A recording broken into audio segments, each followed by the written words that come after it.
possibilité de communiquer avec ce qui n'a a priori pas la parole. Et donc, Charlotte fait ça depuis 10 ans avec les bébés. Il y a moyen de communiquer avec nos diverses parts intérieures qui ne sont pas toujours non plus directement accessibles. Il y a moyen de communiquer avec à peu près tout ce qui est vivant.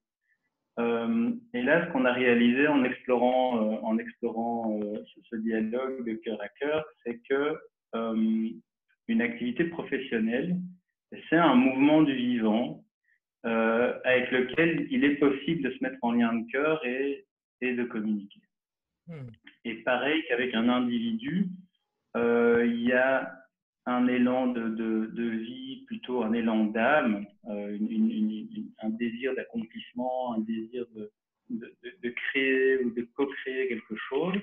Et il y a aussi des protections. Et donc, il y a un moyen de communiquer avec à la fois la part plus heureuse de son activité professionnelle et avec la part libre, qui est plus l'élan d'âme de l'activité professionnelle. Et ça, c'est ce qu'on a appelé, voilà, papote avec ton job. Donc, c'est la possibilité de parler avec son activité professionnelle. Le but de tout ça étant, bien sûr, de se mettre en cohérence. Donc, c'est de voir si l'élan de vie de l'activité professionnelle correspond bien à notre élan de vie. Et de cette façon-là, les deux élans de vie vont en fait co-créer quelque chose qui va générer pour les deux parties finalement un sentiment d'accomplissement et générer de la beauté. Et du coup, ce qui me vient, c'est d'être dans une activité qui est totalement alignée avec son propre être, quoi. C'est ça. C'est ça. Dans notre perception, l'activité, pour moi, c'est comme si le monde appelle certaines choses à exister. Il y a comme un mouvement du vivant de la planète pour que certaines professions existent. Ouais. Et ce mouvement vivant va comme attirer les personnes qui lui correspondent pour créer une activité professionnelle qui est comme un individu de ce mouvement vivant.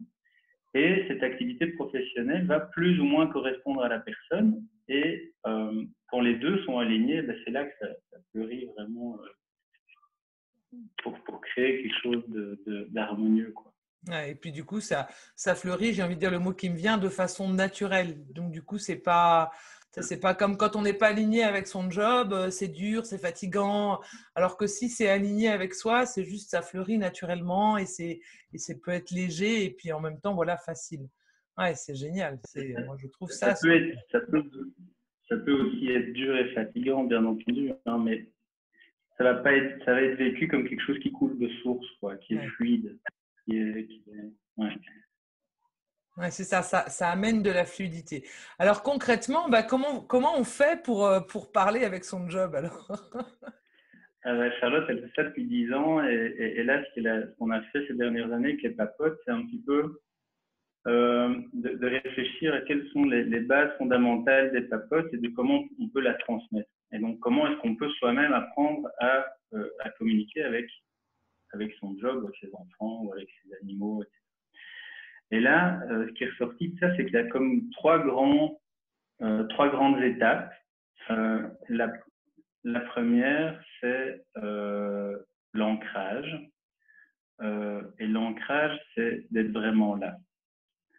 C'est d'être vraiment là au moment où on va faire ce dialogue. Donc, c'est de ne pas être dans les pensées ou dans le futur ou dans le passé ou dans cette peur, ou etc. Ça va juste être simplement là. Ça, c'est la première étape. La deuxième étape, c'est l'ouverture du cœur. Parce que quand on communique avec quelque chose qui n'a a priori pas la parole, ce qui va permettre de partager un espace de communication, c'est l'ouverture du cœur. C'est le fait qu'on réalise à un moment donné que ce qui est vivant, je suis vivant, tu es vivant, et ce qui nous relie, c'est ça. C'est cette vivance. C'est dans l'ouverture du cœur qu'on va pouvoir être relié au niveau de la vie qu'on est. La troisième étape, c'est ce qu'on appelle la mise en lien. C'est de pouvoir s'autoriser d'individu à individu à partager un espace de communication. Donc là, on va demander, on va dire, tiens, est-ce que tu es d'accord de te mettre en lien avec moi, en lien de cœur? Et là, il va y avoir la communion de cœur qui va permettre en fait cette communication. Ça, ce sont les trois grandes étapes. Et dans nos formations, on a créé des exercices ou des manières de pouvoir faire sentir chacune de ces trois étapes et de pouvoir les combiner pour apprendre à faire une pratique. Ce qui est génial dans ce que vous proposez, du coup, c'est vous apprenez, mais du coup, vous rendez l'autre autonome, dans cette autonomie de pouvoir être après dans son dialogue. Ça, je trouve ça juste chouette. C'est vraiment une spécificité des thérapeutes, c'est de permettre à chacun de découvrir sa manière unique, personnelle, de s'ancrer, d'ouvrir son cœur, d'être en relation avec l'autre. Et donc, ce n'est pas un mode d'emploi tout fait, c'est vraiment remettre à chacun d'émerger dans sa couleur particulière et de cette manière-là, se mettre en lien de cœur avec quelqu'un qui est aussi dans sa couleur particulière, quelqu'un ou quelque chose. Et ça, on a vraiment beaucoup de cœur à partager ça. C'est pour ça qu'on fonctionne avec des petits groupes. Pour le moment, on est à 10 personnes maximum, on est 2 pour 10. Parce qu'on aime, ce qu'on aime vraiment tous les deux, c'est voir fleurir la personne qu'on a face à nous et la voir se découvrir vraiment dans de voir son âme émerger en fait dans sa manière d'être en interaction avec lui. Ouais. Ça, c'est un des fondamentaux aussi de notre approche, c'est de ne pas donner une recette qu'il va falloir reproduire, c'est plutôt de nourrir en chacun ce qui va permettre pour chacun de créer ce lien de cœur et d'apprendre à papoter avec chacun sa couleur à lui. Ouais, c'est ce qui me semble vraiment, enfin pour moi c'est un fondement parce que voilà, on a chacune nos spécificités, donc et c'est ça qu'on doit, j'ai envie de dire, se révéler à soi-même et révéler au monde. C'est vraiment, je trouve que c'est très intéressant. Ce qui me venait là, c'est moi il n'y a pas longtemps avec mon époux, on a créé une SAS et c'était drôle parce que voilà, une SAS, on dit bien c'est une personne morale. Et du coup, tu vois, moi souvent je parle d'entité, mais c'est un peu ça, mais ça veut dire que c'est quand même quelqu'un, quoi. C'est quelque chose, c'est pas. Et souvent je le dis avec mon mari, je reviens, je me dis bah ouais, mais il faut qu'on s'en occupe. Alors tu vois, on n'a pas vraiment eu les outils. Moi, je sais que voilà, je vais me poser avec et j'ai comment dire, voilà, j'ai ouvert un petit cahier avec ma SAS et puis, mais je suis pas dans un dialogue. En fait, j'ai posé des intentions. Tu vois, il y a eu ce qui s'est fait naturellement ou instinctivement, c'est de poser des intentions de ce que j'avais envie que soit cette société, qui est commune à nous deux. Alors nous, moi avec mon époux, c'est pas du tout comme vous deux, on n'est pas du tout dans les mêmes, j'ai envie de dire, dans les mêmes parties. Lui, il a vraiment son job, lui, il est dans l'informatique et moi, j'ai mon job à moi. En même temps, on l'a relié dans une société, mais j'ai posé des intentions. Par contre, je suis pas allée dans ces papotes finalement avec cette entité, tu vois. Donc moi, je trouve ça super intéressant et waouh, je me dis ouais, effectivement, c'est une chose que j'avais pas vue en fait, que j'avais pas perçue, une possibilité en tout cas, que je trouve très intéressante. Ouais. Ouais, mais c'est vraiment quand on dit personne morale, c'est vraiment pour moi une entité, un élan vivant qui a ses propres envies en fait, ses propres élans d'accomplissement. Ouais. Ouais. Ouais, c'est ça, c'est considérer son job comme une personne et donc apprendre à dialoguer avec. Moi, je trouve ça juste une grande ouverture là, ouais, c'est énorme. Oui, et puis parfois il y a un élan de l'entreprise d'aller dans une direction qui n'est pas naturelle, par exemple pour les collaborateurs du moment. Et puis ça amène quelque part parfois à chercher des nouveaux collaborateurs qui vont correspondre à cet élan-là, mais dans le tout de l'entreprise, ça fait du sens. Ouais. Et ça, on peut peut-être passer à côté si on n'est pas à l'écoute des élans de l'entreprise qui ne sont pas forcément à tenter les mêmes élans que les individus qui sont dedans. Et d'ailleurs, ce qu'on constate, c'est qu'une activité professionnelle a aussi ces parts-là. Ah oui, ouais. Souvent, une activité professionnelle hérite un petit peu à la fois des qualités et des parties plus protectrices de ses fondateurs. Tu vois, une par exemple, je sais pas, une activité professionnelle dont la personne qui l'a créée se sent un peu petit, ben, l'activité professionnelle va avoir tendance aussi à se sentir un peu petit. Du coup, générer une image un peu plus petite, avec des petits prix, accueillir des collaborateurs qui se sentent petits, et ça crée comme une énergie dans l'activité professionnelle qui a comme hérité de cette énergie initiale. Même si le fondateur s'en va, l'activité professionnelle continue, si tu veux, à fonctionner avec la même protection de rester petit pour pas souffrir. En fait. Oui. Moi, Donc, je il y parle. a moyen, Oui, vas-y. il y a Excuse-moi, moyen au sein d'une activité professionnelle de prendre soin de ces parts-là aussi. En fait. Ouais. Oui, d'aller vraiment regarder ces parts qui existent, qui sont là et que parfois, effectivement, on a tellement tendance à dénier. Ah, je trouve ça vraiment top d'aller j'avais pas du tout pensé ça. Du coup, d'aller voir effectivement dans l'entité de la société, d'aller regarder aussi ces parts-là, en fait. Vraiment, c'est considérer finalement l'entreprise vraiment comme une personne. On est vraiment là, quoi. Ouais. Non, si par exemple, souvent, c'est comme chez une personne, hein, un problème qui apparaît insoluble, c'est souvent la vie qui toque à la porte parce qu'il y a un cadeau à ouvrir, quelque chose à découvrir. Ben, dans une entreprise, c'est pareil. Par exemple, une entreprise qui pourrait avoir du mal à être rentable, mais ça pourrait être causé par ce sentiment d'être petit dont je viens de parler. Ouais.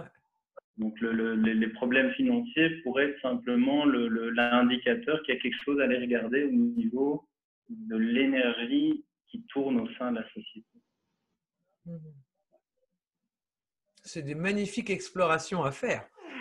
Bon, ben, l'ancrage, ça, chacun fait vraiment à sa sauce, hein, comment être présent à soi et être dans l'instant, ça, c'est vraiment une recette personnelle.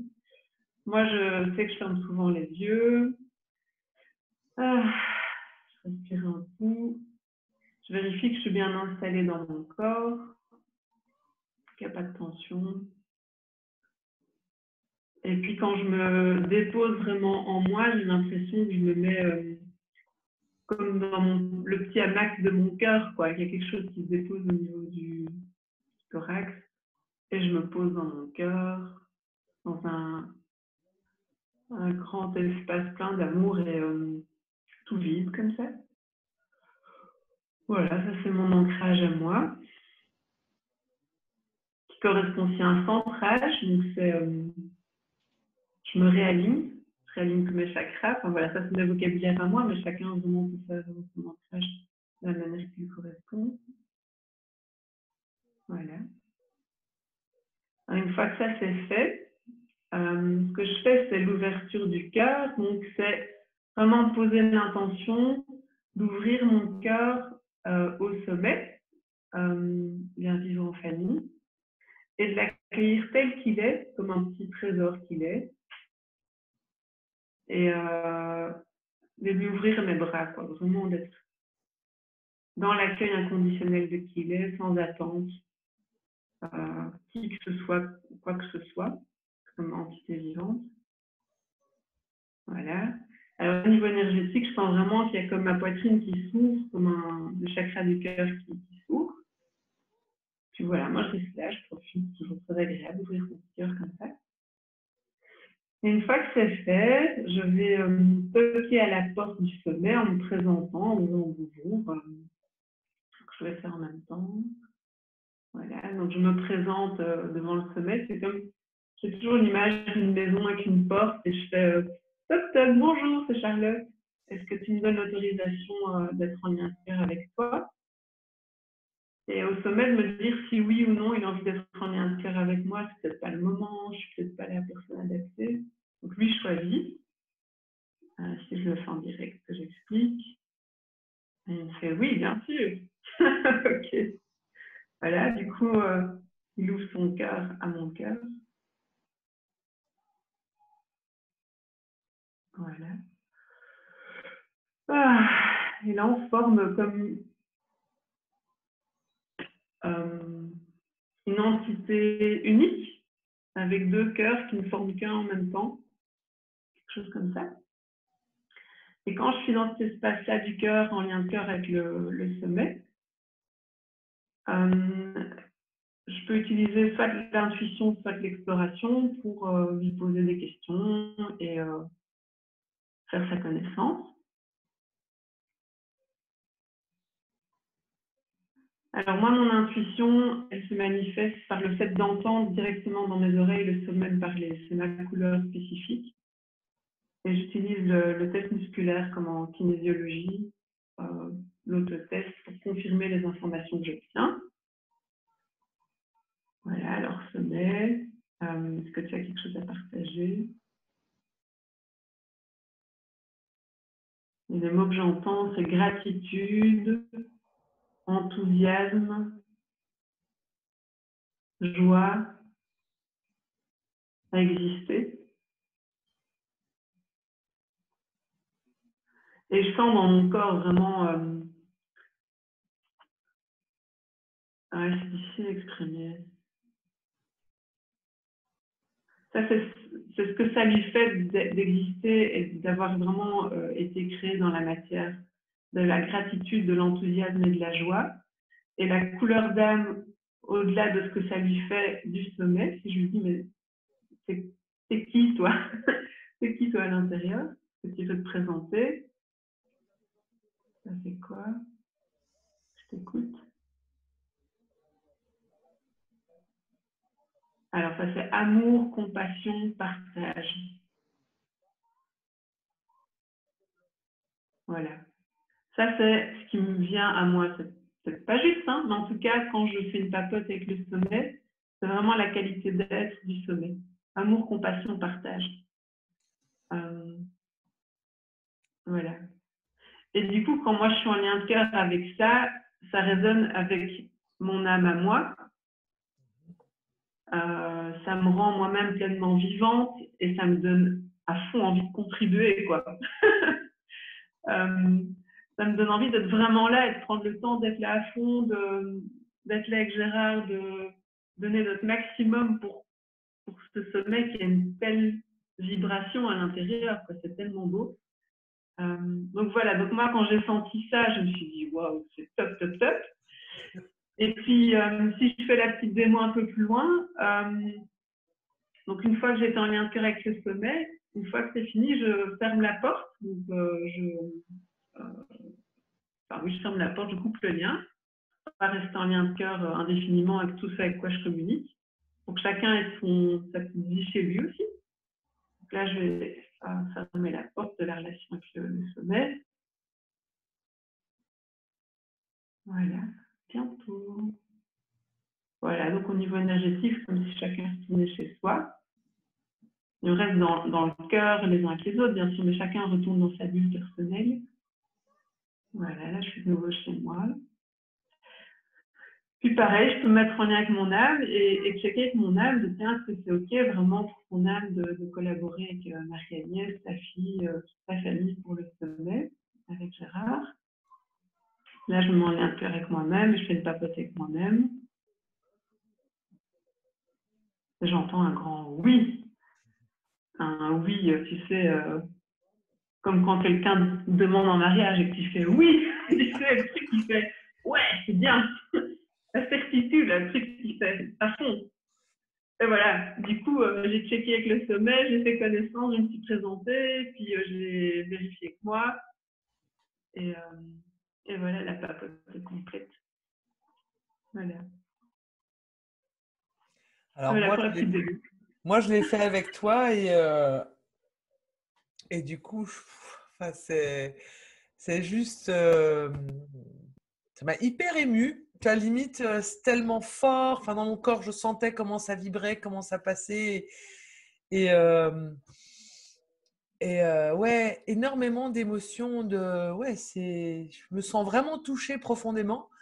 C'est comme, je pense que j'avais même pas mesuré parce que moi, moi, tu me connais un peu, je suis mes élans, je suis ce qui arrive, même si des fois je suis ces grands oui, mais jamais je m'étais vraiment posée. Et donc là, en l'occurrence, avec ce sommet, je m'étais pas posée intérieurement pour rentrer en contact. Et là, ce contact-là, waouh, je sens, m'a énormément touchée et j'ai même envie de dire que ça me dépasse, quoi.